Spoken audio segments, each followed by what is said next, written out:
In this video, I'm going to show you how you can set up a safety net for your ad spend with Facebook. Because sometimes as you manage multiple campaigns and possibly multiple ad accounts, it's easy to lose track on what you're spending on, and this has led to quite some cases where people spend more than they intended, or with an unchecked spending, they max out their credit cards. So this will be fantastic for you to set some kind of security in place. And the other reason would be just in case of a minuscule chance that your ad account had got hacked, this will be the maximum that you would so-called lose. Okay, so what you're looking at right now is the payment settings, and as you can see that this account we have set up the account spending limit.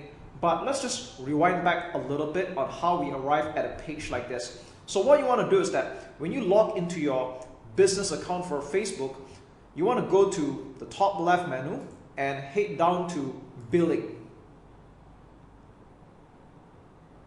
So this is the page where Facebook will send you all the invoices for every time you do an ad spend or a billing, but we're not going to stop here. So what you want to do is you want to go to the top right and click on payment settings.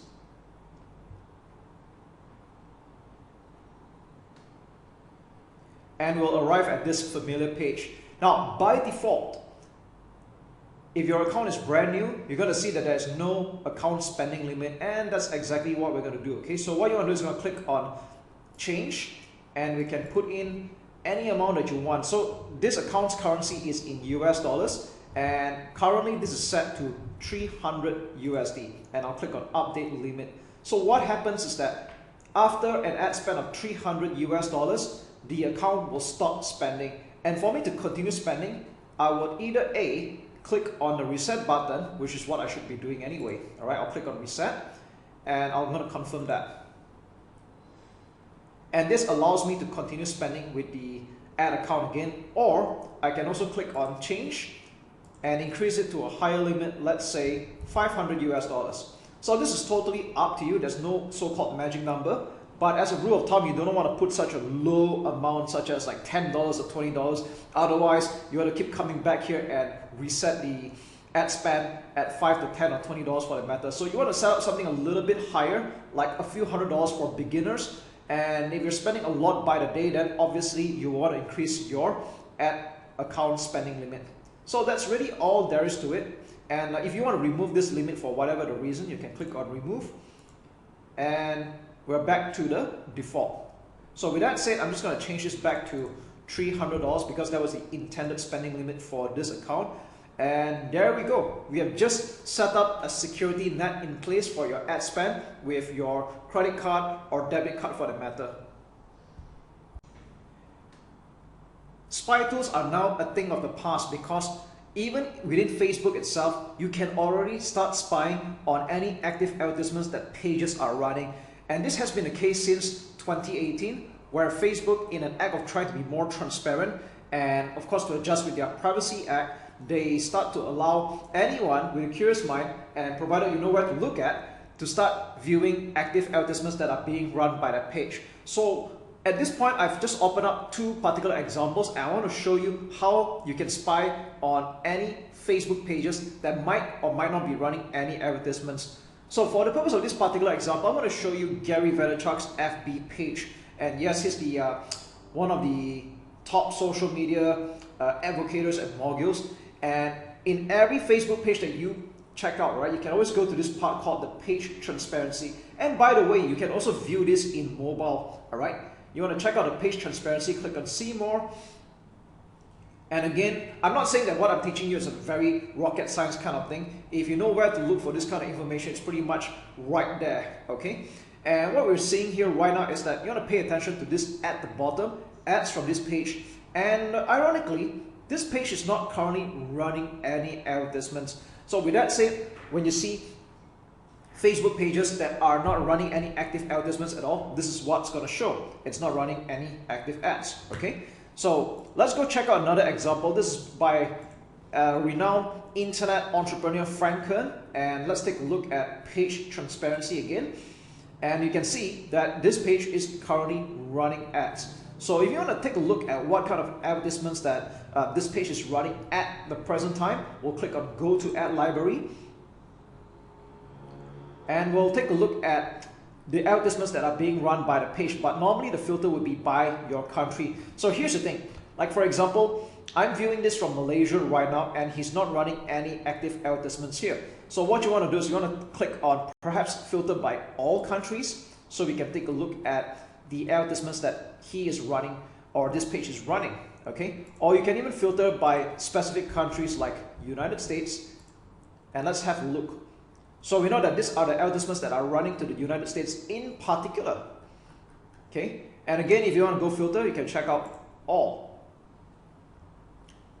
So once again, what I'm sharing with you here, to be very frank, it's not rocket science. Again, if you know where to look at, this is pretty much the place where you can see the advertisements that are being run by a page. And this is useful in a sense that if you are going to be an agency and you're planning to run advertisements for your clients, you can spy on their competitors to see whether they are running any advertisements, or if they are running any, at least get a sort of measure up what kind of competition you're up against. Now, this does not mean that it's a license for you to copy what other people are doing, and at the same time, just know that your competitors or any other Facebook marketer that know what they're doing, they can pretty much spy on your advertisements just as well. But again, this should not concern you or worry you, because in the grand scheme of things, who you really want to impress or who you really want to get are your target customers or your target clients. And most of the time, given the niche, they're not going to be aware of what I'm sharing you despite the obvious, unless you're obviously marketing to an internet marketing savvy crowd, then that would be a different story altogether. However, that shouldn't be of concern. Now, what's the use of spying on Facebook ads that are being run by pages like this? I just want to say that it's a good fact finding. It's good for you to model after what is working or what is not working and avoid them. And at least you have a good idea what kind of competition you are up against. All right. So as you can see, it's a very simple tool, and you don't have to buy any third-party tools like the old days anymore. It's pretty much right here. In fact, you can just go to facebook.com/ads/library, and you can pretty much check out any other Facebook page. Let's just say, for the fun of it, let's go to Star Wars. Okay, you have this is the official Star Wars, and let's see if they're running any advertisements, and yes, they do. Okay, so you can see what kind of advertisements they're running, and if you take a look, you can see what platforms they're running on as well. Like this is on Instagram exclusively, this is on Facebook exclusively, and there we go. What's up everyone, Admin here, and we're coming to the final parts of the training already. Now, before we get started, I want to make sure that you have already followed through on all the past weeks training in Facebook advertising, and more importantly, that you have already taken action. And how do we know that? Is that you have already started running ads on your own. So the purpose of this whole module is to show you how Facebook advertising can be optimized and can be tweaked along the way. So in this video, we're going to talk about removing the losing ads and keeping the winners, and how to split tasks or how to tweak your advertising further.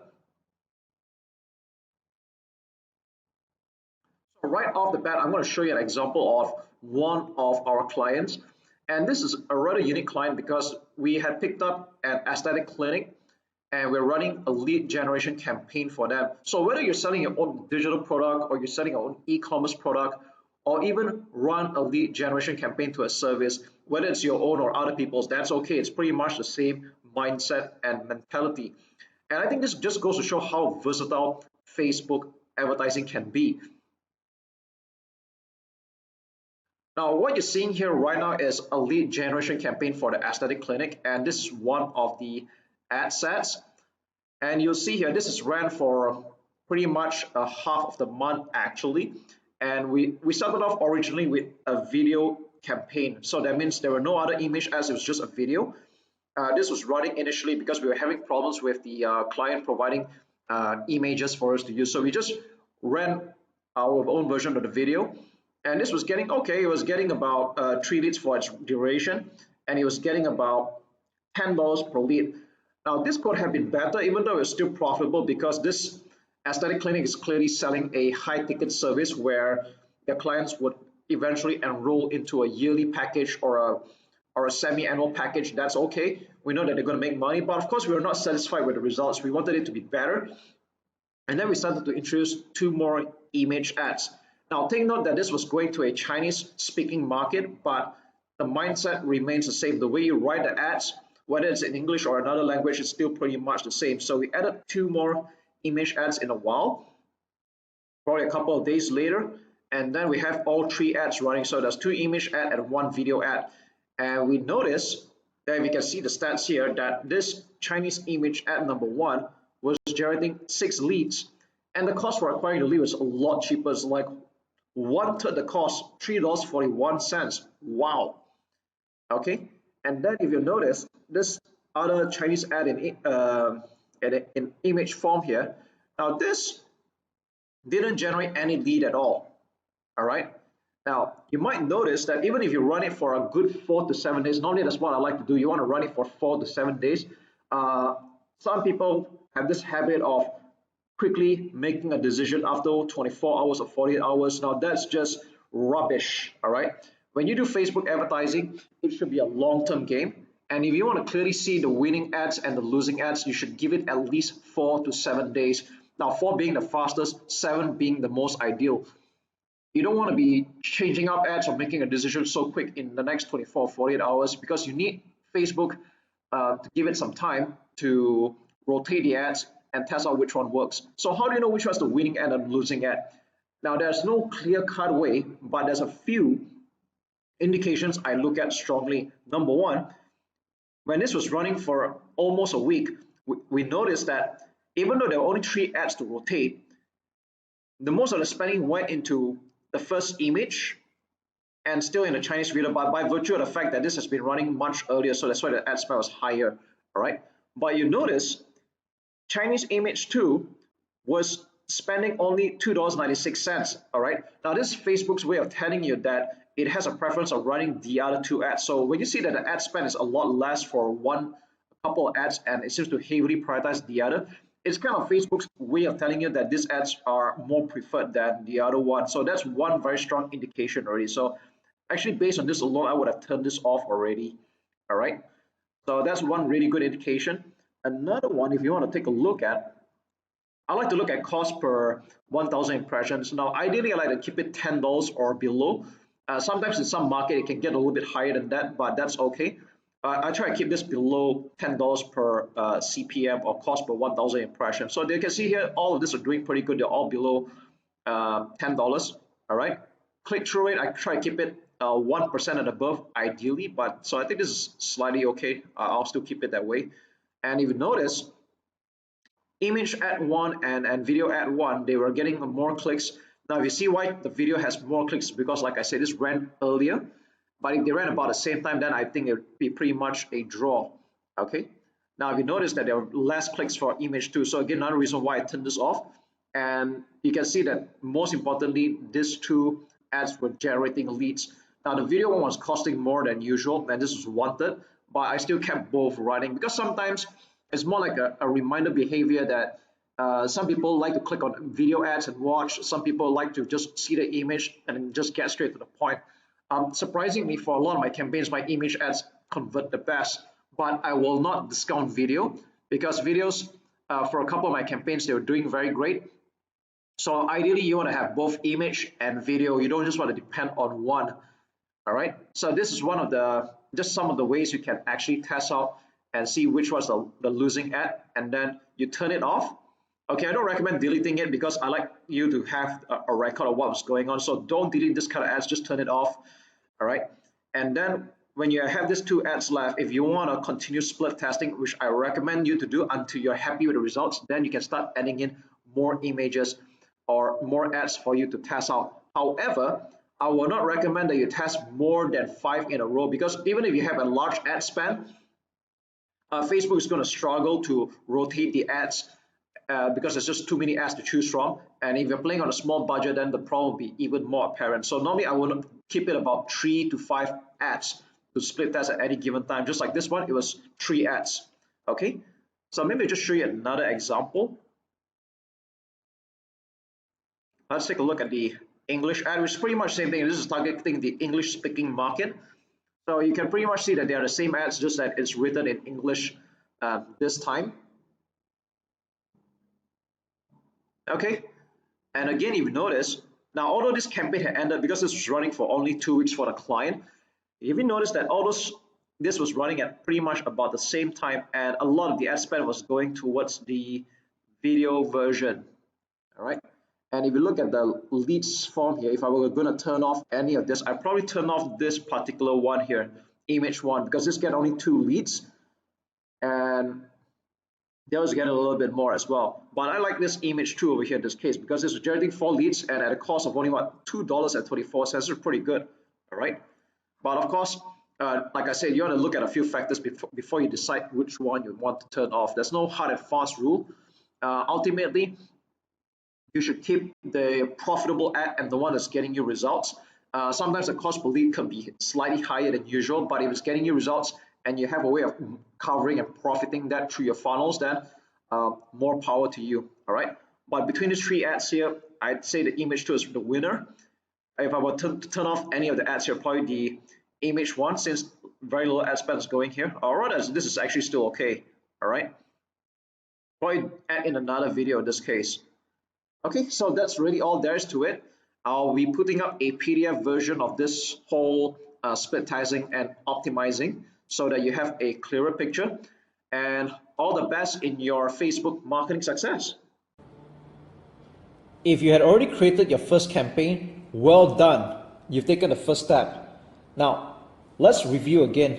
This was the same example in the previous video where I created a conversion campaign on how to get leads for this upcoming live event. All right, so by ticking this, and then we'll check it out, there's only one ad set. This was exactly what I created, and this is running on a budget of $5 a day.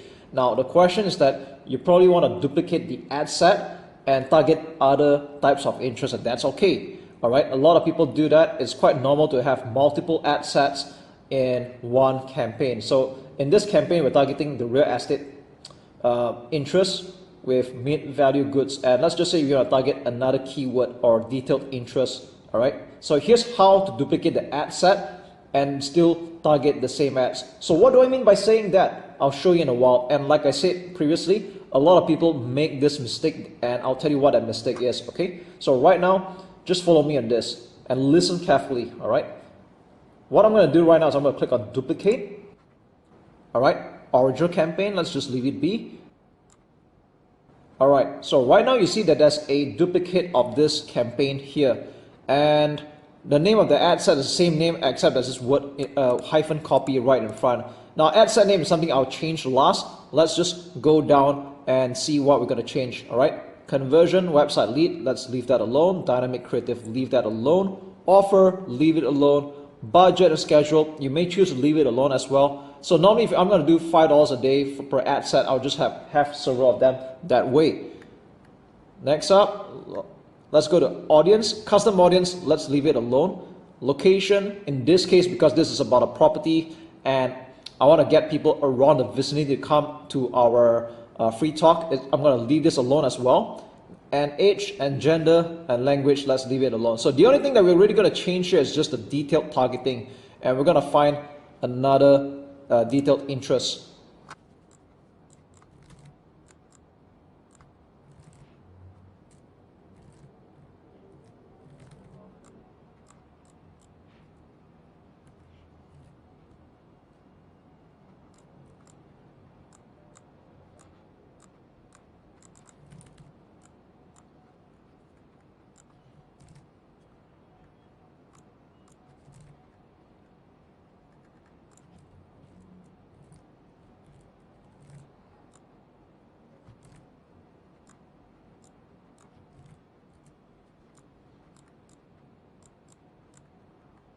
So that took me a while, and after putting in a few detailed targeting, we are able to reach a potential reach of 320,000 people. So it's okay, but like I said, this is just an example I'm showing you right now. Again, ideally, I would like to put it like 350,000 people to 1 million people, all right? So this takes a while to actually hone down, and you might also want to take a look at suggestions as well. You can see what other suggestions we could come up with as well. Okay, so you have like real estate entrepreneur, and let's see how many we can get right now. 400,000 people. So by putting in a few of this data targeting, you can put in suggestions, and then Facebook will help make the suggestions for you, all right? So let's just say this is the data targeting that we want, and then what we're going to do is we're going to leave the rest alone. Edit placements, yep, everything except audience network. Conversion, 7 days click. So what 7 days click means is that if someone takes action after seeing the ad and goes to your website, but only takes action within the 7 days, then you will record the action as a lead. Okay, you can see how smart Facebook is, right? So let's rename this ad set to what it is right now. So I'm aware that there's a lot over here, so normally I just pick one of them. I'm just going with income property. Okay, so we've got potential, we have 400,000 people, and this is what the ad set is. So I'm going to click publish.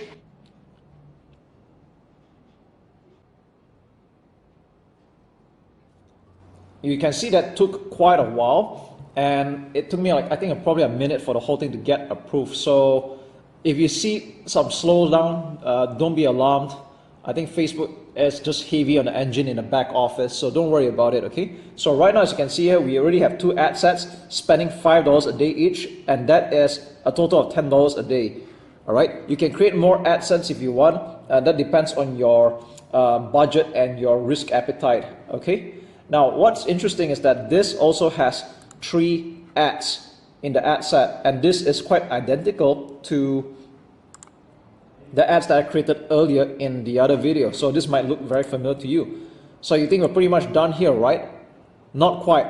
Now you see, even though the ads are the same, but in actuality they're just duplicates. And what happens is that a lot of people, they don't know how the ad sets actually work, or rather the ads in this case. What happens is that when they have all these ads running, and when people start to like and comment, and then they will see another similar ad but without the history of it, because they are actually different ads altogether.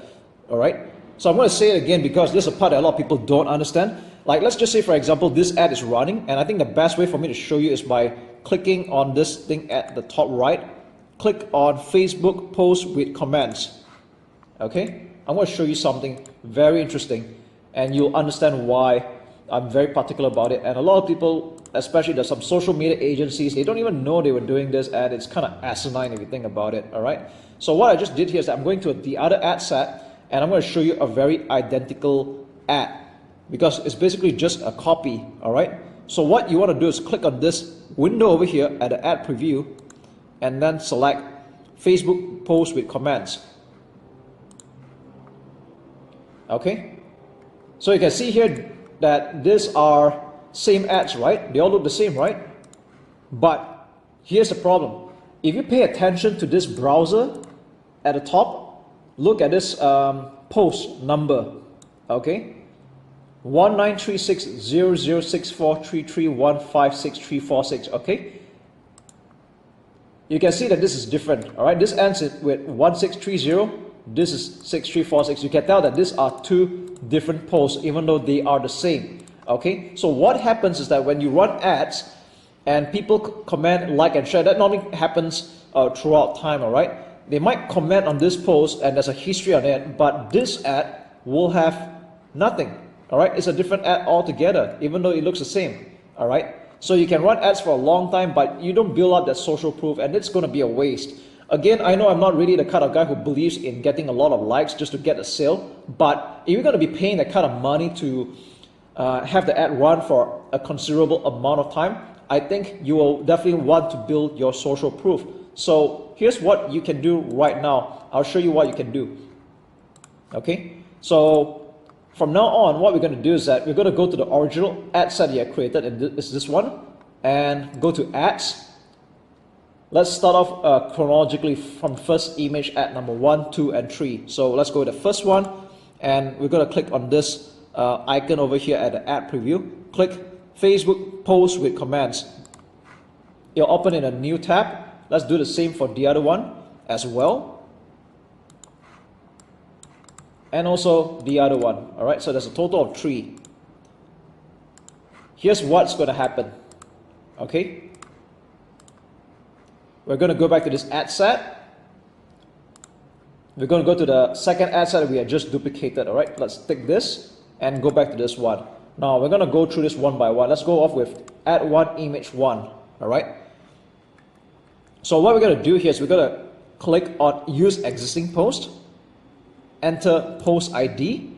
All right, there's no way you can select any of this past, what I call the post, by the way. It's not going to be accurate, so don't do that, okay? Now you're going to post the ID over here. So let's go back to the tab that we had just created. Select this post ID over here. All right, copy, and then we're going to paste it here.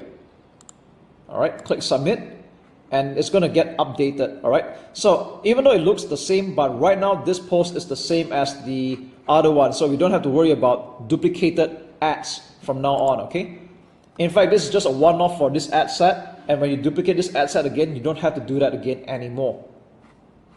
Okay, you can be very sure by clicking back on this icon here next to the ad preview and see whether the post number is correct. Is this identical with this one? Yes, it is. So I'm jumping two different tabs right now, and they are the same ad post. That's just wonderful. All right, saved you some trouble over there. Let's go to image number 2. Let's do the same thing. All right, click on use existing post, enter post ID, and then let's look for this post here. All right, that's the correct one. Let's copy this, paste it, copy this code over here after post, paste it here, submit, and we're done with this one. Okay, let's just click publish for this, and let's do the same thing for the third and the last one. You will do this the same for any number of ads you create, and like I say, after this ad set, if you duplicate it again, you won't have that problem anymore. All right, I think you figured out third time's a charm. Let's do it. Copy the post link up here with these numbers. All right, go back here, click use existing post, enter post ID, paste it, submit. Okay, that's all there is to it. This is how you can quickly and accurately duplicate your ad sets without creating multiple different types of ads. And like I said, that's just not really a smart way of going about doing it, and I've just saved you some trouble over there with social proof. And that's all there is to it.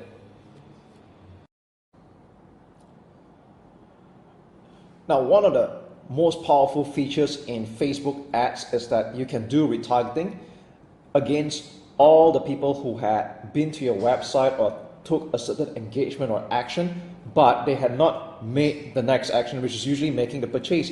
And sometimes people get busy for some reason, or it's just not convenient for them to make the purchase right now. They could be seeing your ad while they're driving, or they've been to your sales page but they're not decided yet. And then you have the ad follow them for quite some time, even all the way up to 180 days. Yep, Facebook advertising allows you to do that.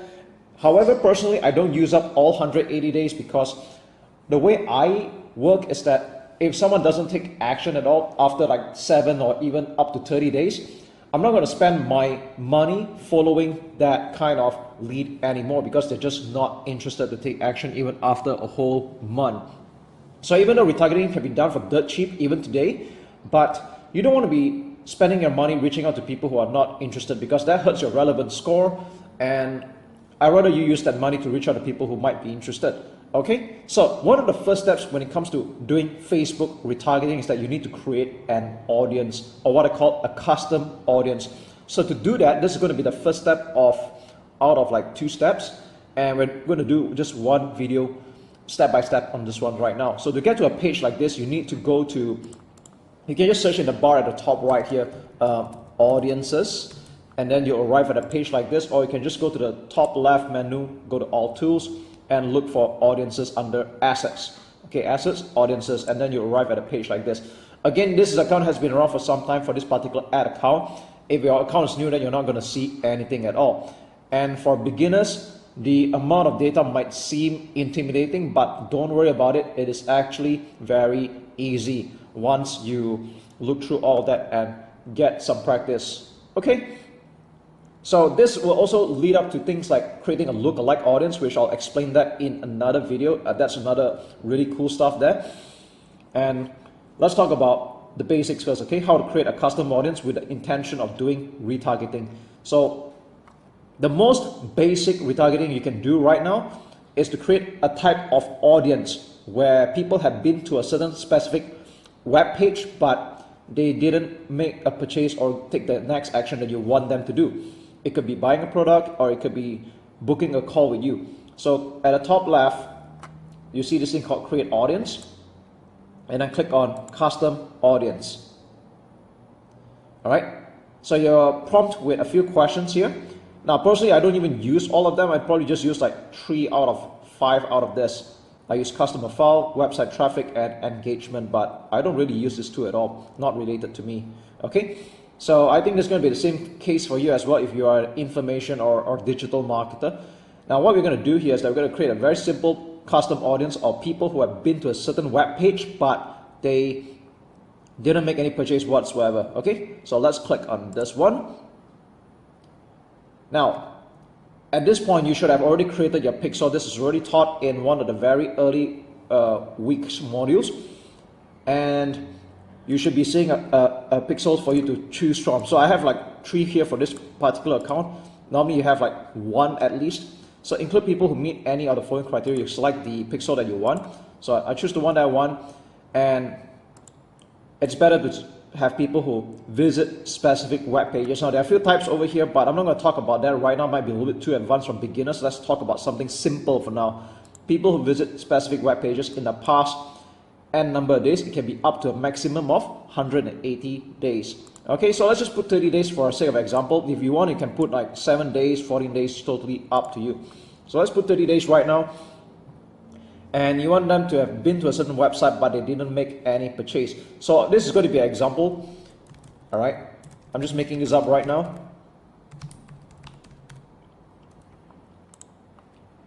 So if you want to make a certain type of people who have been to a few types of web pages, that's okay as well. You can put in more than one address. So just for the fun of it, I'm going to put in these addresses here.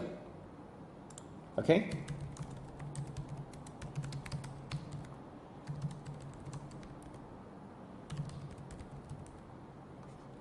Alright, so let's just say people have been to any of these 3 web pages, but they didn't take a specific action, and let's just say this is going to be a purchase. Alright, so they're supposed to get to a thank you page, but they have not been here. So I'm just making this up right now. Alright, now this address doesn't exist obviously, but I'm just doing it for an example here. So what I just did here is that you have people who have been to this specific web pages, but when I click exclude, all right, excluding people who have been to this page, that means to say that people who have bought this product or been to this download page, that's how you know they bought a product or they made a sign up, they will stop seeing the ad that you're about to show them. So this is how you do very targeted retargeting. So you don't want to be showing ads to people who have already bought your product. You preferably want to show them something else, and this is what allows you to fine tune and laser target your Facebook advertising. Okay, so this is very simple. I'm not going to do too much here. That's how easy it is. Okay, and once you get better, then you can start exploring the other features and options, which I'll talk more in the advanced retargeting method only when you're ready. So let's just give this audience a name. Now personally, I'm a neat freak, so I like to give it a proper name, so I call it visitors fbads local test. All right, because to be frank, I already created a very similar custom audience for this actual campaign. Although some of these pages are fictional right now, that's okay. Just want to prove a point to you. Okay, you can give it a name, visitors at this project, or the name of the website, and a description. Now the description is only for you to see, so don't worry about it, but as you start creating more custom audience, it might get a little bit more overwhelming. So it's better to just be organized right from the start. So I'm just going to put visitors that had been to Facebook ads local but did not purchase. Alright, so you can see how easy that is. Click create audience, and there you go, it's done. That's how easy it is. Now I'm going to show you another type of custom audience you can create. Now there are a few types you can create here. Okay, that was the most basic one, and you can see that this is being populated. You can leave it alone. When you come back in like a few minutes or maybe some time afterwards, it'll be ready. Okay, Now I'm going to show you another type of custom audience you can create. Now, have you ever wondered why people are able to retarget you after you watch a certain video at a certain length or a certain amount of time? This is how you do it. So if you're using videos as content marketing, you have videos that you show on your Facebook page and people are watching, there's a very good bet that people who are watching your videos at least halfway through are at least interested in what you have to offer or in your message. So what you do is that you can target the audience based on how long they've been engaged with your content on Facebook. So what we do is very simple. Let's go to create engagement. And you can see that there are a few types here. Again, I don't use all of this. You only need to use a few of them. And let's just go with video. Okay. You can choose any type of engagement. People have watched 25% all the way to 95%. Then what some hardcore marketers do is that they actually select all of this so they can retarget with either different ads or track their behavior. So for simplicity's sake, I'm just going to start with 50% of the video, and you need to choose any of the videos you had added so far. All right, you can choose more than one. That's okay. For this example, I'm going to just choose one video, all right, just for an example. All right, I'm just going to choose this for example, okay? So in the past 365 days, now you don't really have to make it that long. Probably in the past 30 days, that's good enough, but I'll leave the length up to you. All right, so audience name, let's give it a name. I'm going to call it video views, name of the video. All right, low ticket SBS, that's the name of the video. All right, so I'm only like to write it more precise, people that watched 50% of this video. Okay, and click create audience. So in the next tutorial, I'm going to show you how you can actually weave in all this custom audience based on their behavior. So what we're doing here right now is quite simply, we're just having Facebook track all the behaviors and all that. Okay, now let me show you yet another kind of custom audience you can create for the fun of it. Engagement. And do you know that people who have interacted with your Facebook page or your Instagram account, if it's attached to this, you can even target them as well. So you might have come across some ads so far by some marketers who went along the lines of, thanks for checking out my Facebook page or my Instagram account, and I have this free offer I'd like to share with you as a new visitor of mine. You might have come across that kind of ad before if you have been observant. So what you can do is that you can go to Facebook page, all right, include people who have met the criteria, list your page and people who have engaged or visited your page in the last n number of days. So I like the word this engagement because people have just visited a page, they might or might not be interested, they're just curious but not interested or even let alone committed. So I prefer engage somehow. That means we know that they have interacted by liking, commenting, or even write to you, so you know that these people are at least interested. Okay, or people who are engaged with any post or ad. This is really cool as well. So you can see that people have make reactions, shares, comments on any of your posts. You know that these people are interested, and sometimes they don't even have to like your page somehow, but the fact that they're there, you can actually retarget those kind of people. Okay, so you can see that there are a few types here going on. I'm just going to put this as 30 days. All right, you can put a max of how many you want. That's totally fine. Okay, so I'm going to just call it FB page admin low post engagement. Okay, people who have interacted with any of my posts, I like to target them, right? People that engaged with my FB post. All right, you can click create audience. And yeah, we have another one here. You can create as many types of audience as you want and target them. Now let's just create one more for completion's sake. Create audience, custom audience, let's go to engagement. And you can do the same for your Instagram business as well, if you have a profile attached to it. So I have one here going on. People have engaged with your business. It means it could be with the content or ads. People have visited as well. Although this is very shallow, because just because people have been to your page doesn't mean they're necessarily interested at all, like I said earlier. So I prefer engagement, and I want to target people that are interested at least. Okay, 30 days. I'm just going to put IG admin low, or this is my handle here. People that engaged with my IG profile. Okay, that's how easy it is. So we've created a bunch of custom audience here, and as you can see, I've created a bunch more before this. That's okay. And all these are, although they're examples, but these are for real. Okay, now you can do the same for yourself, and if you're doing it the first time, I know the first time might seem a little bit intimidating, that's okay. I want you to get a bit of practice, create a few custom audience, and don't worry, you don't have to use all of them. You'll get better with practice. All right, so stay tuned for the next part of the training. We're not quite done yet. I'm going to show you how to do simple, basic retargeting. In this video, I'm going to show you how to create your custom audience based on your mailing list. Now, this video is recorded separately from the other video on how to create your custom audience for the purpose of doing retargeting, because there's a chance that you are starting out brand new, and I don't expect you to have a list if you're just starting out. However, if you've already been in business for some time, you have a list of your customers somewhere, it could be a database, and especially their email address, then guess what? You have a massive advantage where with it, you can not only run advertisements straight to your existing list of subscribers and customers, you can also create a look-alike audience. And what does look-alike audience mean is that with the data that you give to Facebook, Facebook can then run through it and then seek out other similar customers or similar people like the email addresses that you give. Okay, so that's how amazing this whole Facebook marketing technology is, and it's just going to get better throughout time. All right, so let's not waste any time. I'm going to show you how this is done. Again, this is only for you if you already have a mailing list of some kind, where there's all the customer details and all that. Now, typically, how do you know that you have enough? Is that you should have at least 1,000 email addresses and above for this whole thing to make sense. All right, so the more you have, the better, so that Facebook can fine-tune it.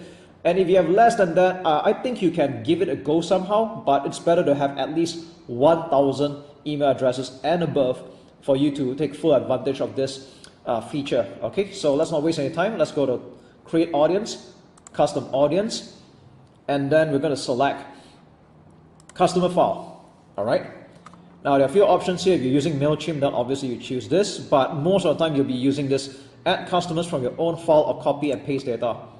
Okay. So over here, you are expected to upload your CSV or text file. Now, whether you're using Aweber, GetResponse, or any autoresponder service, you can import the CSV file. So the CSV file includes all the data of your subscribers or your customers. So incidentally, I have one that I would like to add right now, and I'm doing this example for you. So I'm going to click Upload File, and this is the CSV file that I had just downloaded from my Aweber account for a particular list. This is a local mailing list. I'm going to add it in, and then okay, you can give it a name. So right now it's in gibberish. It's better to give it a proper name, so I'm going to call it subscribers fbads local, and that's the source of this subscribers data. Okay, people that subscribe to fbads local, bracket Malaysia, because this is a local business. Okay, so I forgot original data source. Select the origin of this output can be from customers and partners, direct from customers. So since mine is direct, I'm going to choose this one. Okay, and that's true because Facebook does not like spam at all, and you don't want to ruin the don't try to game the system. That's what I'm saying. Okay, direct from customers. Now this button is selectable. Let's click next, and then over here, now don't panic when you see this. Okay, basically what it's trying to do is it's trying to make sense of what the names are about. So the names, okay, you just want to match the data to all these things that Facebook has picked up. So this looks like names. I'm going to call it first name. Message number, this is not important. It's not correct. So do not upload anything that doesn't make sense. We just don't upload it. Okay, so I'm just not going to upload this as well. I'm going to leave almost all this alone. This is IP address. Okay, there's no such thing as IP address here. Okay, web form, let's leave that alone. Country is correct. This is a city. Okay, I'm going to put city. That's correct. Postal code, let's choose zip postal code. Now, the more data you give to Facebook, the better it is, right? But if your autoresponder doesn't capture any of this, then that's okay. You just want to make sure that the details are matched up, all right? And for the record, I use Aweber. I think it's quite reasonably good enough for most beginners, and I've been using it for a long time. So what we have here is 5 columns are mapped and will be uploaded. Okay, let's click upload and create. It's going to take a while depending on how big the list is. And this is only half the list right now, like 489 entries. So again, like I said, it's better to have at least 1,000 and above. And I just add this throughout time. All right. So there you go. This is how you add your customers or your subscriber list to Facebook. And with this, you can start. You can see there's some suggestions here already. You can create an ad to target these people right away, or you can create a look-alike audience, which I'm going to share in a separate video. Let's click done, and we're done here. All right, let's recap. So far, I had created a custom audience, which are the people from my mailing list, and I've added this on Facebook's audiences. Okay, so the next thing we're going to do here right now is we're going to create what we call a look-alike audience. And what this means again is that right now, all this while we've been using detailed interests for our targeting. That's all the very standard keywords that we've been putting into the ads manager all this while. Okay, now we can up the game by having Facebook now search through its network of other people that are similar to the customers or the subscribers that you have just uploaded here. I mean, isn't it just amazing? So for example, if you are running an e-commerce business and you're selling cosmetics, all right, or women beauty products, for example, okay, and you've already got more than 1,000 people like that, and you add all this database to Facebook, and what Facebook does is that it will run through this existing mailing list that you have here and try to look for people like that. Isn't that just wonderful? So this is how you can actually expand and scale your business to the next level when you start making some money and you get some profits, and of course you build your list along the way. So again, remember that Facebook is just a third-party platform. It's amazing and all that, but in the end you want to have more control, and that's why I want you to build your own list and you have your own medium to control as well. Okay, so I talk a lot more about that in my email marketing training program, but that's going to be something else. Okay, so let's get going with this one. If you remember this, in fact, I had created some lookalike audience in the past. Let me just show you this one really quick.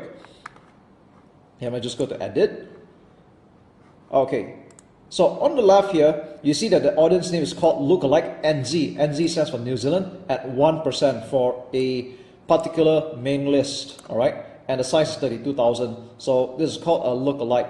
Now, if you don't understand the terminology just yet, that's okay. I don't expect you to catch everything in one go. And like I said many a times throughout this whole training, practice makes perfect. So you know what? Let's go create a lookalike audience right now by going to the top left, select lookalike audience, and we're going to choose a source. All right. So what we do here is that there are many types of sources that we can go around here. We can go to other sources, and I'm going to type in the word subscribers fbads local. That was the one I had just created just now. Okay, so this will be the source. And location, now you can name any country that you want. So for example, mine, I'm going to have it here in Malaysia because this is a local mailing list and I'll find people similar to that. Although you can find people like that in other countries as well. But right now I'm just going to put Malaysia because for this particular list, I'm having only people within the country. All right.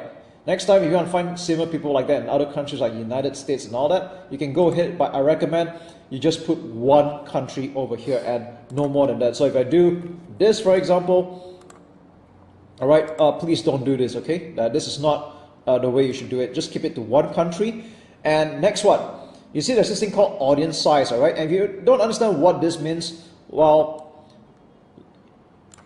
if you check this out, that that's like from 0 to 10%. So what this does is that basically the lower the number, like 1%, it shows like the closest proximity match to your source. So this being the closest, this being the furthest, all right?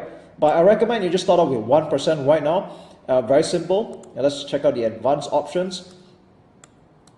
Okay, maybe just create one type of audience, okay? This is all we need right now. I'll show you how to do it, okay? Select advanced option, we're going to put 0 to 1%. Okay, let's leave it alone and click create audience. Okay, so we have just created a lookalike audience based on 1% close match to this mailing list. All right. Again, like I said many a times, the bigger the list you have, the better it is, so it's more targeted. But it seems like I'm able to make do with just below 500 email addresses. But the more you have, the better it is. Okay. So, but don't just stop here though. It's better to just have a few more. Some people even do it up to 10%. That's okay. I'll show you how to do it again. So let's click on create audience, lookalike audience, and let's choose the source again. Practice makes perfect. Let's do it. Let's choose the same one again. Subscribers at fbads local. Location will be Malaysia. All right, or the respective country that you want to target. Let's choose advanced options. Number of audience will be 1, and it's going to be between 1 to 2%. So what this means now compared to the other lookalike audience we just created, we're going to look at this particular affinity where you're now looking at the 2%. So we're just going to create audience, and we're done here. Okay, so we've got 2% going on. All right, so you know what, let's just do one more for practice. Let's just do one more and let's be sure about it. Okay, I'm going to repeat the process.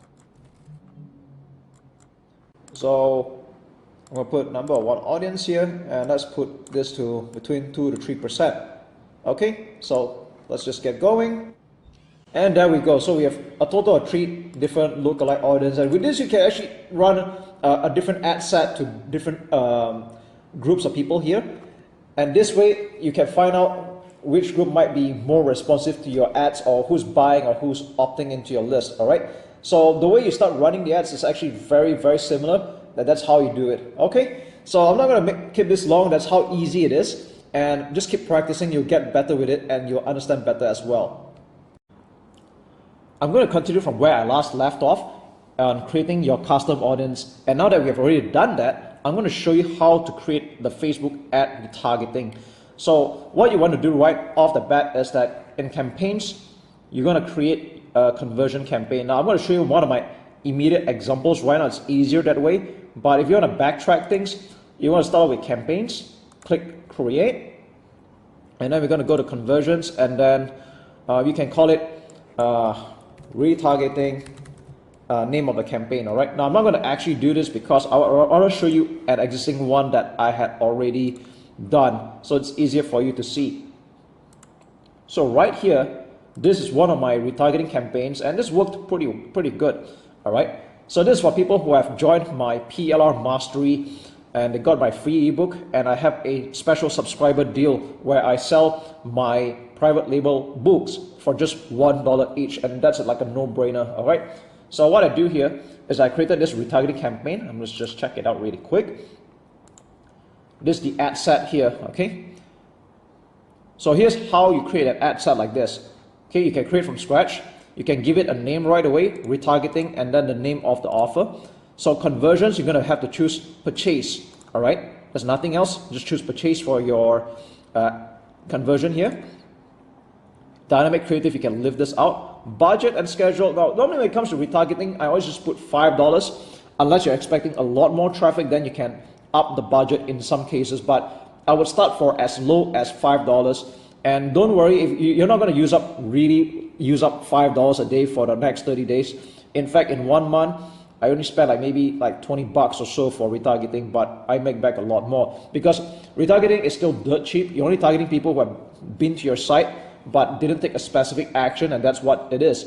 So you can just leave the daily budget at $5. Now here's an interesting thing. Audience, custom audience, you're going to select the audience that we had created earlier. All right, so this is a working campaign. I created an audience like this already, and what you do is you select custom audience, and then you select the type of people that you want to target. So this is my custom audience. All right, if you remember the video views and the visitors that we had created just now, this is where it belongs. Okay, locations, you can leave this blank or you can just put worldwide.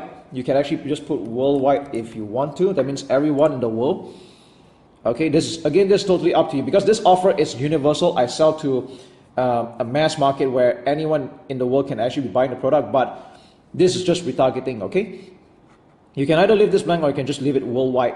Okay, age, the maximum and the minimum 18 to 65 plus, anybody, unless you are very specific about who you want to retarget, that's okay, but I generally leave it alone. Gender, all, languages, preferably just English, all right, because my whole thing is in English anyway.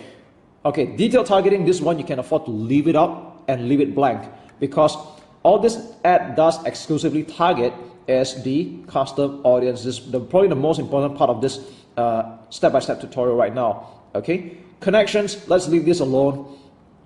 Ad placement, I'm really particular about this, but in this case, I wanted to choose everything. But if you want to do like what I've been teaching you all this while, you can have everything except the audience network. Okay, you can have everything except the audience network, that's fine. And then bottom down here, conversion, 7 days click or 1 day view. This part has not changed at all. All right, so you can see that this is how you create the retargeting. Okay, now I'm not going to actually change this, just want to show you how it works.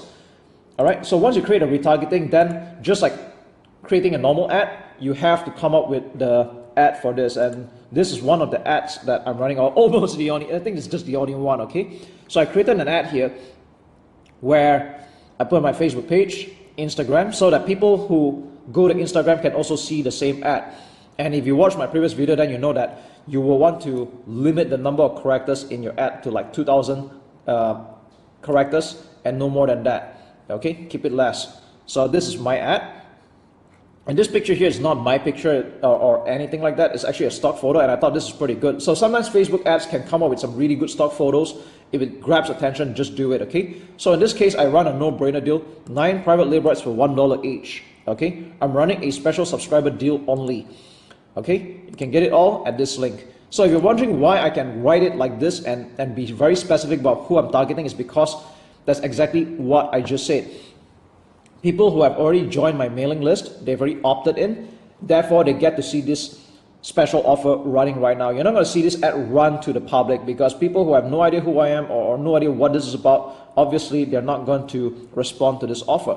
So I want to have you know that this is doing currently about, this whole funnel for this offer is doing about $3 to $4 earnings per click, because of all the funnels that I put at the back. So that's how powerful a funnel can be. And this is currently doing a 5 times return on ad spend. Okay, so this is how you do a retargeting. I'm not going to run through the ad creatives again because I taught this in another video, but I just want to show you how a retargeting actually works. And once you save it, and voila, you will have this retargeting ad running only to people who have been to a certain web page or a website. And you can also do the same retargeting for people who are on your buyers list as well, and you can add them into your custom audience. Okay, so that's all there is to it for the basic retargeting. You can get better at practice, and once you're ready, I can show you some advanced retargeting as well. So speak soon. Alright, in this video, I'm going to show you how to maximize your campaigns with a campaign budget optimization, or CBO in short. So this is probably something that you might have heard from other internet marketers, or when you're creating your Facebook advertisements for the first time, you would have definitely come across this campaign budget optimization. Now the rule of thumb is that when you're just starting out, especially on a low budget like $5 to $10 a day, you probably don't even need to use this at all. So most of the time you would have turned this off. But with that said, when do you start using campaign budget optimization, or CBO in short? When do we start actually doing that? Okay, now first of all, you need to understand what CBO actually does. So to put it very simply, campaign budget optimization distributes your budget across all your ad sets, and it's going to funnel to where it gets the most promising results. So for example, if you're running about 5 to 10 different ad sets right now, and what it's going to do is that you're basically trusting Facebook to distribute the daily budget across all the ad sets. All right, so let me just show you a quick example over here. All right, now this is a campaign, a conversions campaign, which is currently turned off. I'm going to turn it on afterwards so we can have a look at it. And as you can see here, that this had spent about $2,100. Okay, and historically there had been quite a number of ad sets that were run, a total of 19 of them. And this is with the CBO currently turned on. But when it started, it wasn't like that, okay? Normally, when you start running a campaign for the very first time, you will want to put an allocated budget to each ad set. So for example, if I were to test all these 19 ad sets, I'd probably put $5 to $10 a day, all right? So let's just say for math simplicity, we're going to put $10 a day. That means 19 ad sets times 10 would have been $190 a day, all right? And we're going to run this for like a few days. And what's going to happen in a few days is that we're going to see that some AdSense will perform and the rest will not, okay? And after running this for quite some time, I've decided that what constitutes as a good cost per lead will be anything $3 and below, all right? Anything that with a $3 per lead and below for this webinar campaign, I would consider it as good. So at this point, if I were to reactivate this campaign, I'm only going to run ad sets that have a very good cost per lead. So let's just take a look at each of them in particular. Like this one over here, it's been running for quite a while, 3 leads at $6. I'm going to probably turn this off, okay? I'm going to turn this off. And if you want to select multiple ad sets that you want to edit, what you can do is you can make use of the checkbox here. I'm going to select anything that is above $3, okay? Anything above $3, which is, yeah, about this one. And I'm going to click on edit and turn off. There we go.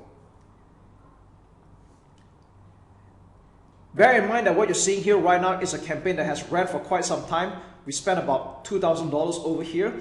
And again, whether you want to spend this much or not is totally up to you. Everyone's got their own preferences. But what I want to do right now, I'm using this as an example where I'm going to start running ad sets that has been proven to have a $3 per lead and below. So I'm going to select everything that's $3 and below, okay, which is about this. Okay, all right. Okay, I'll still consider this. Okay, this is like $3.07. Okay, you know what? I might still consider this. It's only like overshot a little. That's okay.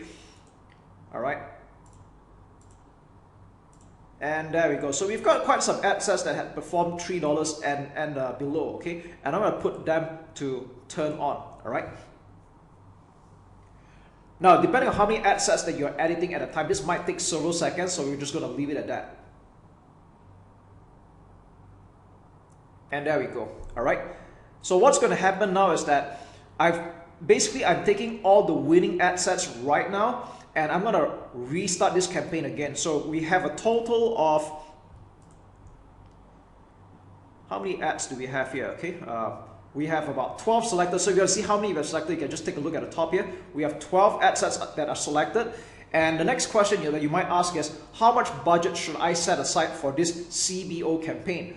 So typically for every one ad set, I put at least $5 or $10 for that matter. It's totally up to you. But I wouldn't recommend anything below $5 US. So let's just say I'm playing on a bare minimum right now. 12 times 5 would be about, I'd say that would be $60 if I'm not mistaken. All right, let me just do a quick math here. So I'm gonna make sure that my math is not bad. Okay, $60. Okay, I'll probably put anywhere from $60 to $120. So let's just say I want to run this at $60, and what I'm gonna do is I'm gonna restart this campaign by turning this on, and I'm gonna click on edit this campaign, and I'm gonna change this to $60. All right, $60.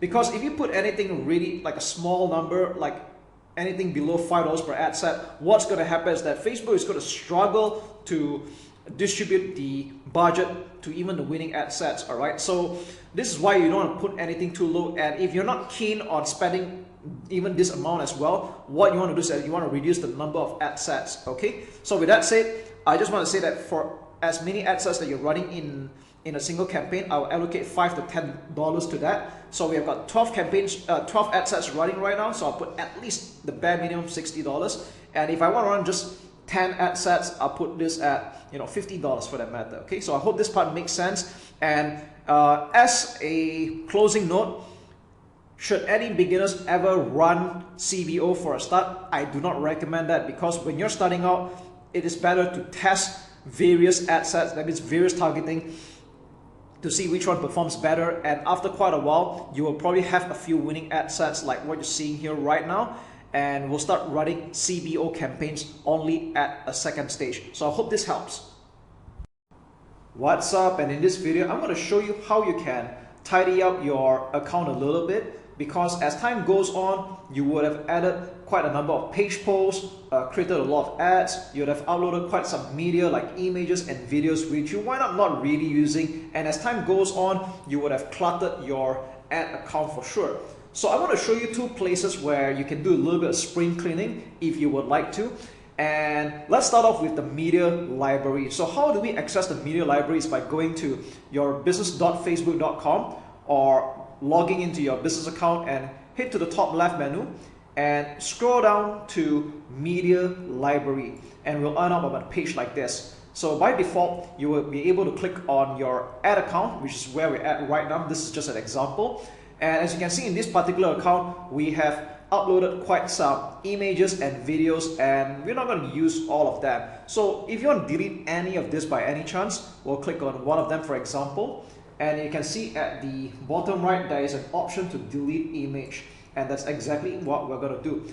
But be careful though, because if this image is being used for any advertisement, it is going to definitely ruin your ad. So what's going to happen is that if you delete this advertisement right now, or rather I would say you delete this image, the advertisement that is using this image will still be running, but with another thumbnail, which is probably a default lifted off from that page itself. So you're going to be extra careful with what you're deleting here, all right?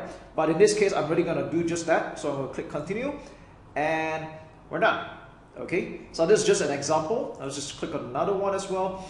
All right, or maybe another one here, and I'm just going to delete this. Okay, now that's not all. The next thing I want to show you is page posts. So how do we access the page post? Is by going to the top left menu again and click on page post. So it's right somewhere at the bottom of the list here. So it takes a bit of effort to scroll down here. So go on to page post, and you'll see the amount of posts that we have published for, whether it's as content for the FB page, schedule, and especially you want to take notice of the advertisements. All right. Now, whether you realize this or not, every time you make any edits or a copy of advertisements that you already have, it's just going to make clones of it with different IDs. So visually, it might look the same to you, but on the back office, you can see that there's like multiple IDs for a very similar advertisements. And again, if you want to keep things a little bit neat, what you want to do is you want to click on the page post that you would like to delete.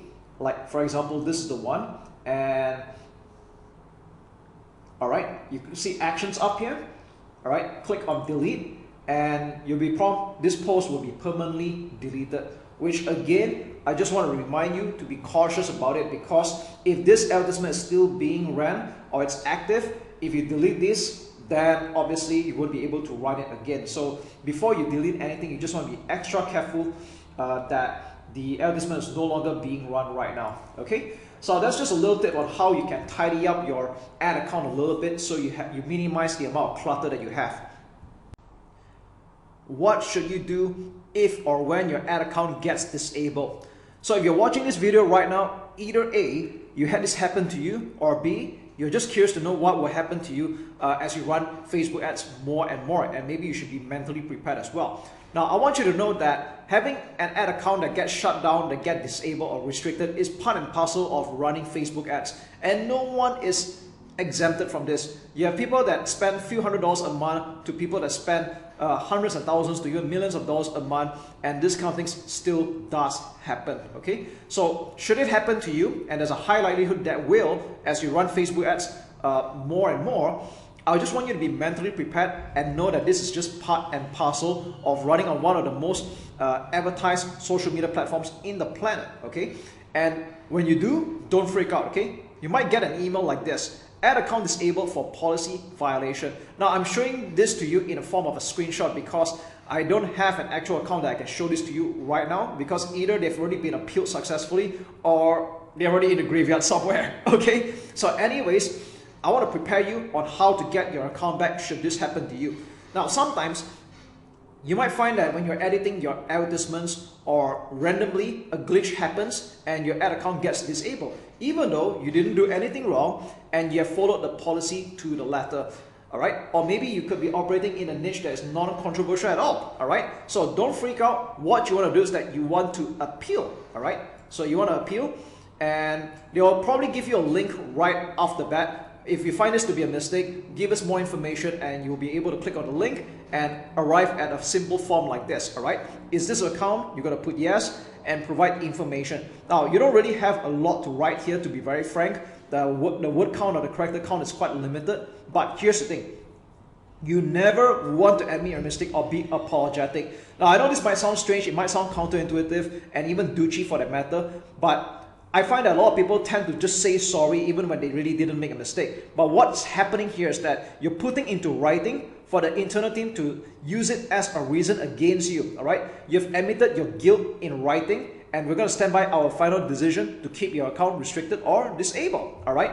And take it from me, I've done this mistake so many times that I learned it the hard way, okay? So what you want to do is like never admit your mistake. Instead, you want to word your appeal that you have read the ads policy, and make sure you do, by the way, all right? So you know what you're talking about. You are compliant with all the ads policy, it's compliant whatsoever, and you didn't do anything wrong. So please review and reinstate my account. That should be the way you word your appeal, okay? Now, if you didn't do anything wrong and everything should be fine, you will have your account back. So this can take anywhere from a few hours to up to 3 days in my experience. Now, I'm not saying this will happen to everybody. I just find that having this happen to me so many times, this can be from a few hours to 3 days that you can get your account back, and you will get an email that goes something like this. All right, this will be the best email that to receive, the best good news. It will be a sigh of relief, and you can continue advertising. But I do advise that in the meantime, if while you're ahead, you might want to open more than one ad account, and if possible, more than one Facebook business account. To what I know, one profile can open a maximum of 2 business accounts. You can do just that. If you have a family member or a spouse or a business partner, among you guys, you can actually open multiple business accounts. And the reason why I recommend that is to spread your risk and diversify it so that you can continue running your advertisements uninterrupted, okay, without any delays whatsoever. Now, with that said, there will still always be a chance that your Facebook business account or ad account will be permanently disabled. And sometimes this could be, well, it could generally be your mistake for not complying by their ads policy. So for example, if you're operating in a sensitive market like weight loss, and you're using choice of words that are sensitive or just doesn't comply with the Facebook ads policy, then they do reserve the right to permanently disable your account. And at this point, you have no choice but to use another new ad account elsewhere with a different identity whatsoever. And just be careful not to repeat the same mistakes again. And this usually comes down to the choice of words, like, losing weight, for example, all right, fat, and things like that, okay? Now, when it comes to make money, this is another sensitive, controversial market where people use very blatant words like, make money while you sleep, passive income, autopilot. Now, these are words that you really want to avoid. And let's just say you ever have your ad account disabled for these reasons, you might want to start looking at the choice of words that you're using. Do not use back the same advertisements. Do not use back those kind of words again, all right?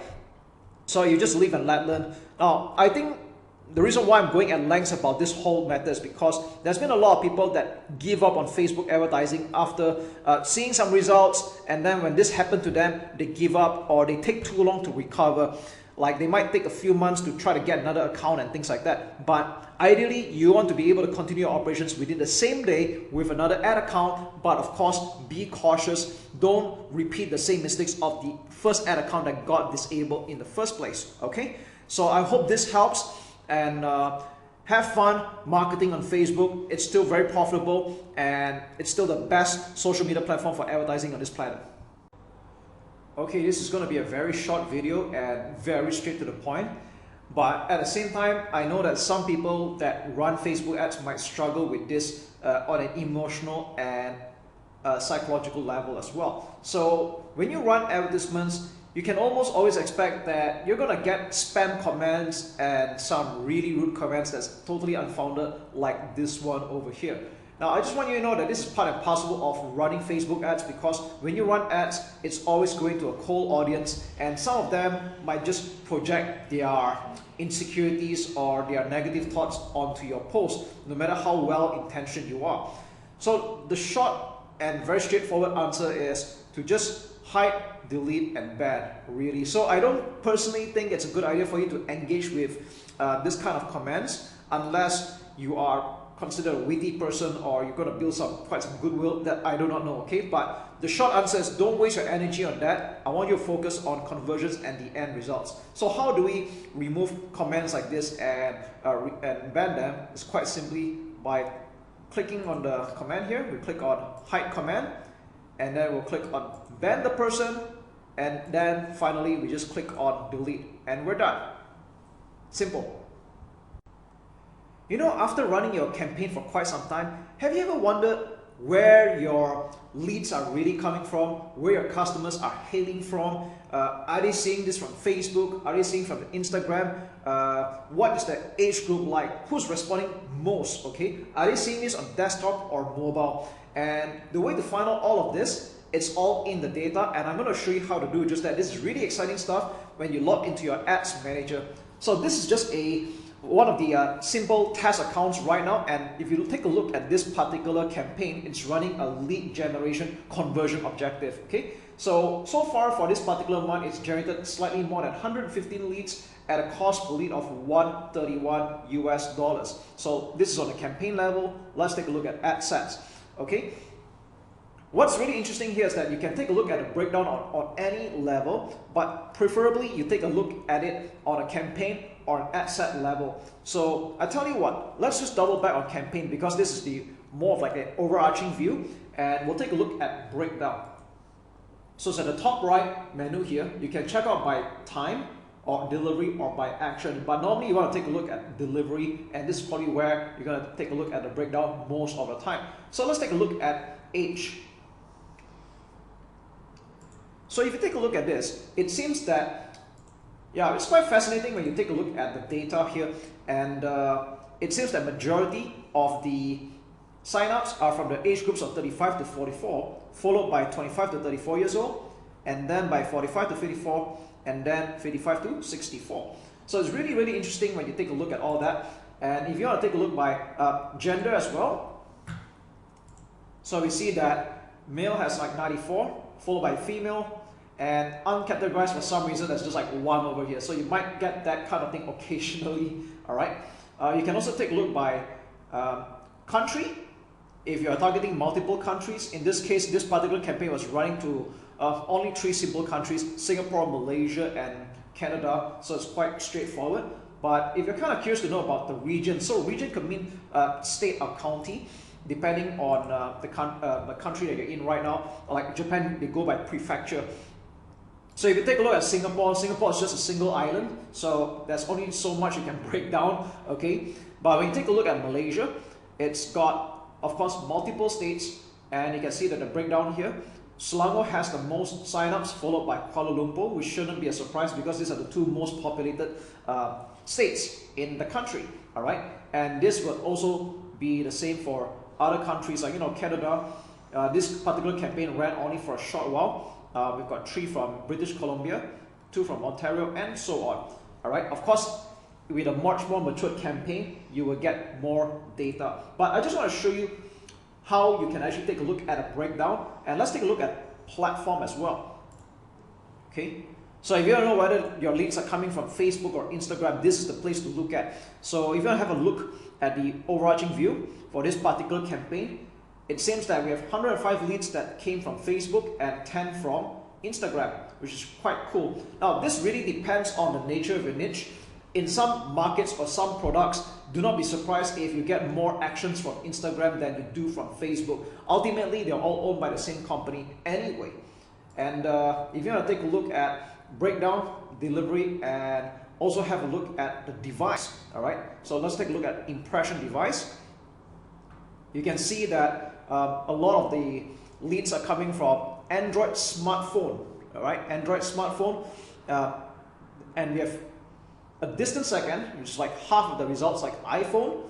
And if you take a look at desktop, this is really interesting. Like desktop has only like 6 leads, and I think this goes to show that this is the rise of mobile marketing. Most people are viewing and surfing websites from their phone nowadays, and they take action from your phone. So it does make sense that you want to make your landing page or sales page as mobile optimized as possible. So that means you want to reduce loading time, image file sizes, your hosting speed, and things like that. Okay, and I think another thing we can take a look at is time of the day. Now this is really up to you whether it's ad account time zone or viewers time zone. Normally, if you're viewing for the same time zone, that's okay, but maybe we take a look at time of the day according to the viewer's time zone, assuming you are targeting multiple countries.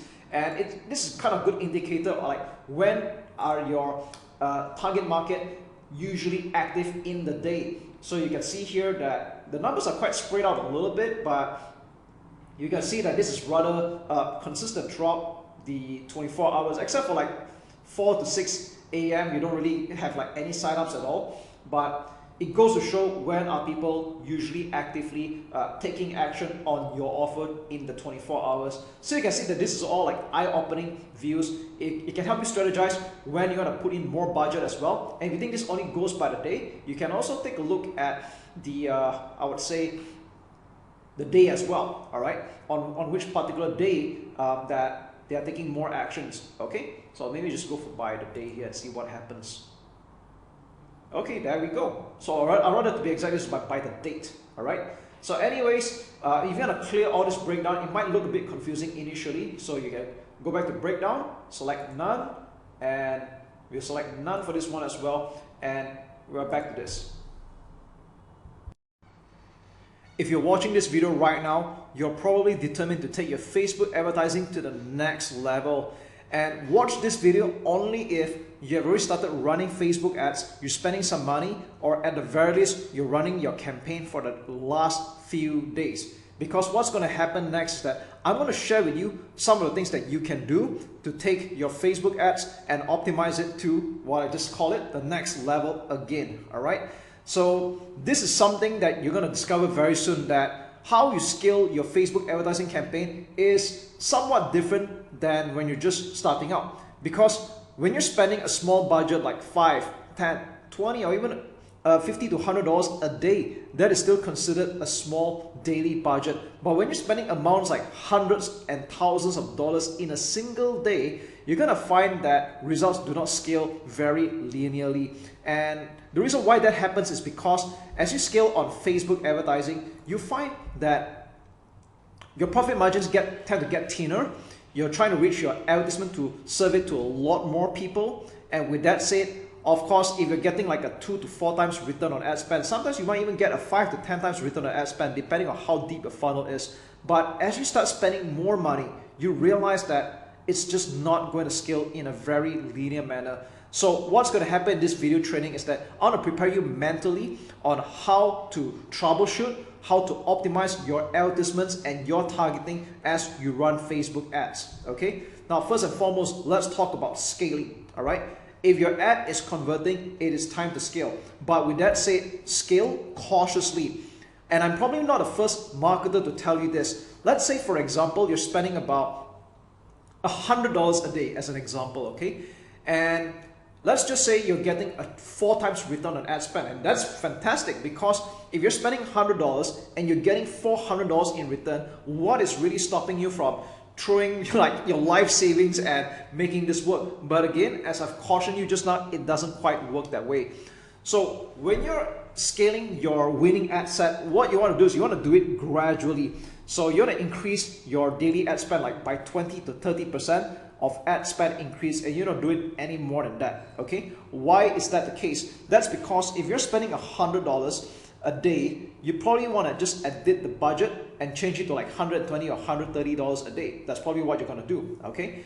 And if you're thinking about, all right, but I'm actually ready to spend more money than that, I'm ready to spend, you know, like a few $100s in a single day. So what you want to do is that you can make a duplicate of that winning ad set and duplicate it like 3 or 4 times. So for example, if you have a $100 per day ad set that's doing very well and you intend to spend $300 a day, so instead of just editing that campaign or that ad set and change it to $300 a day, what you want to do is you want to duplicate that ad set 3 times, or sorry, another 2 more times, and at $100 each. Because what's happening here is that you'll find that Facebook will optimize the ads a lot better than if you try to chuck everything into a single ad set. Now, don't ask me, I'm not the one who made Facebook, okay, but we just find that this seems to work.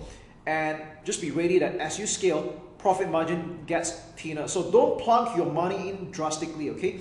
So when you're spending like $300 to $400 a day as an example, you're not gonna get a 4 times return most of the time, all right? You might end up with like 2 times return or even like 1.5 times. And I'm just making this up, by the way. And you might do better than that possibly because of your funnel. I just wanna say that it's quite normal to get a high return on ad spend when you're spending very little, and as you scale, your advertisement gets served to more less targeted people. And of course, there's a human dynamics as well. Some people may not warm up to your advertisement initially. They might take some time to get used to it, or something may have changed, or they might make a buying decision afterwards. All right, so I just want to let you know that as you scale, it's not going to be linear.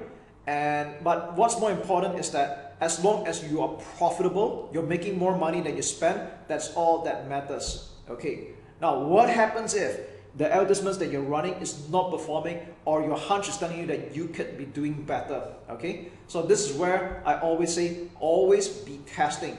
Always try different message angles, test different images, test different videos. Now, I know some people tend to get lazy when it comes to testing things out. They might get lucky on a beginner's luck. They put out 1 or 2 advertisements, it seems to hit a home run, and then they stop running or coming up with new advertisements after this. And to me, this is a really huge mistake and a wasted opportunity, because sometimes you might get lucky with a beginner's luck. Some people might resonate and jive with your message initially, but after a while there might be user fatigue. People might just get bored of the same message again and again and again.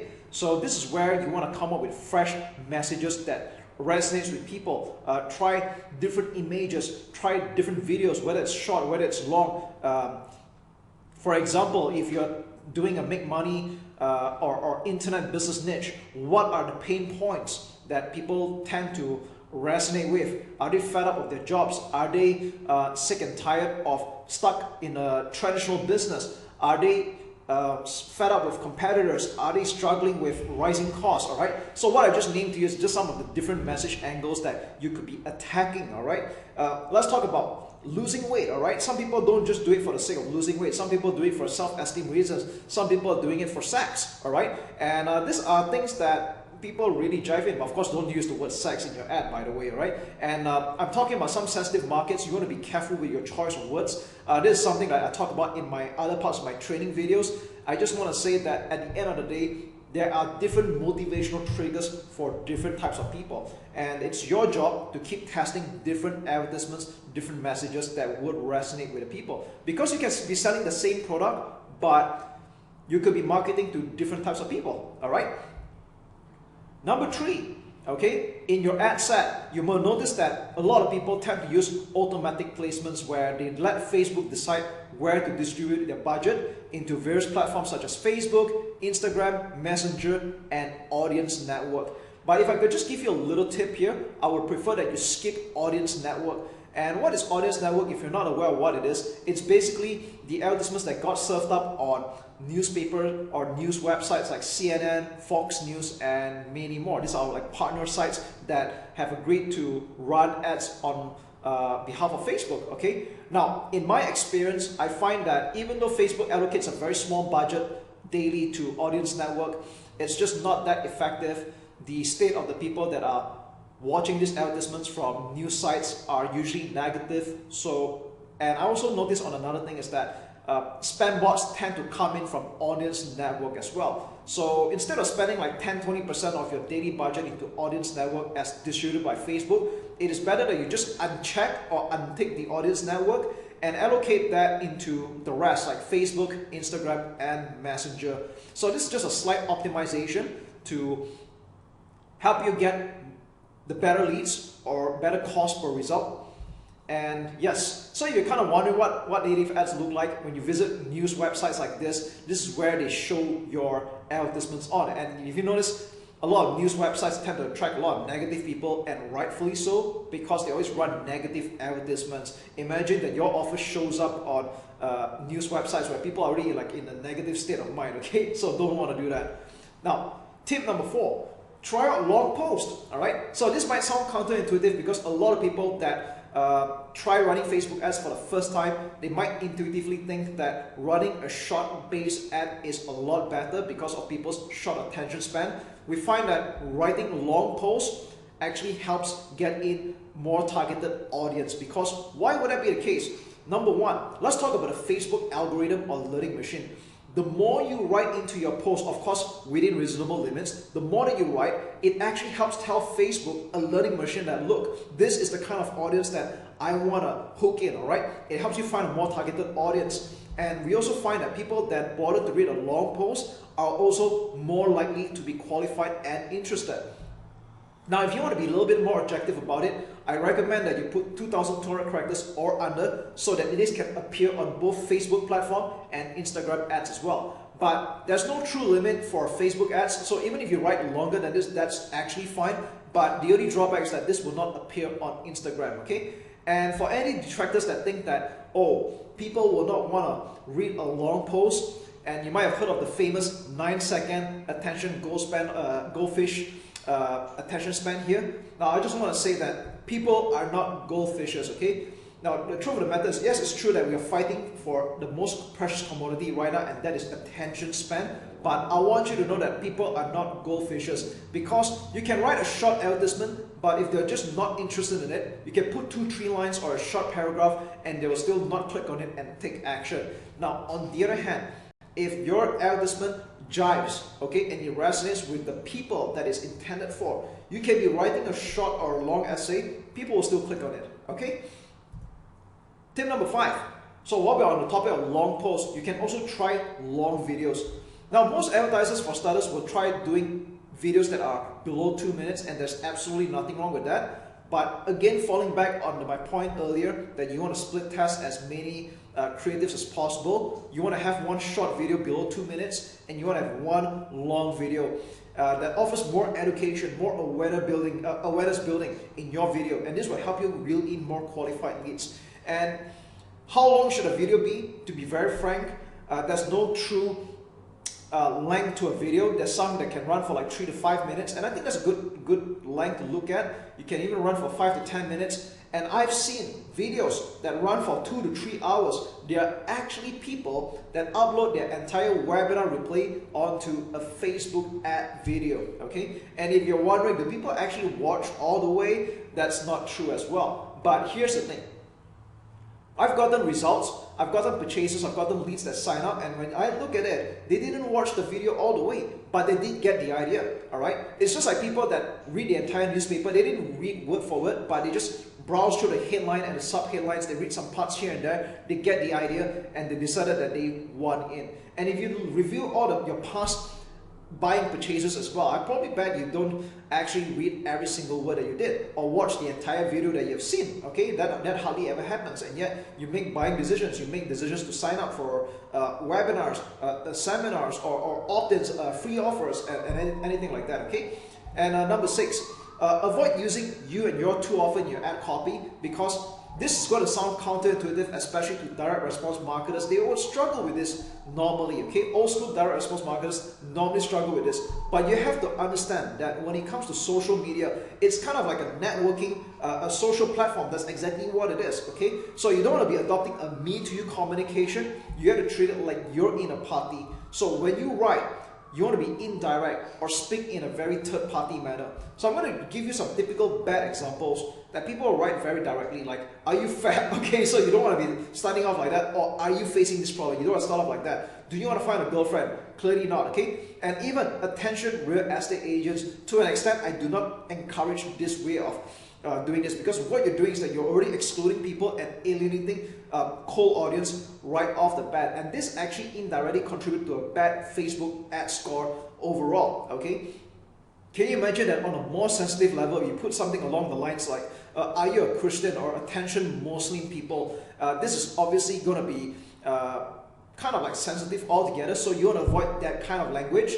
So even if your ideal audience are Christians or people of a certain religious beliefs or a certain niche of people, so what you want to do is you want to word it in an indirect way. Like, we have helped hundreds of people lose weight, or we have helped hundreds of people transform their body and regain their health since the year 2006. Here's how to increase attractiveness without riches or good looks. Or in the last 5 years, I have successfully bought and sold dozens of properties in LA, and here's how I've done it. Okay? So I think you get the idea. You want to basically rephrase everything from a me-to-you communication, first person, to third party. Okay? Tip number 7, use original quality photos. We find that in our experiment, we find that original photos tend to convert better than stock photos, but this doesn't mean that you don't try stock photos at all. Again, you want to split test as many creatives as possible, but of course, stock photos might do well, but original photos in our experience tend to do better as well. And you don't really need to work that hard to get original photos, okay? You can even use a DSLR, or even nowadays, any dual camera like iPhone 6 Plus and above would pretty much make the cut, or even Huawei P20, P30, okay? Now, I'm not going to put a full list of phone cameras here because phones are something that evolve very quickly. It can get obsolete in the next 6 or 12 months for that matter.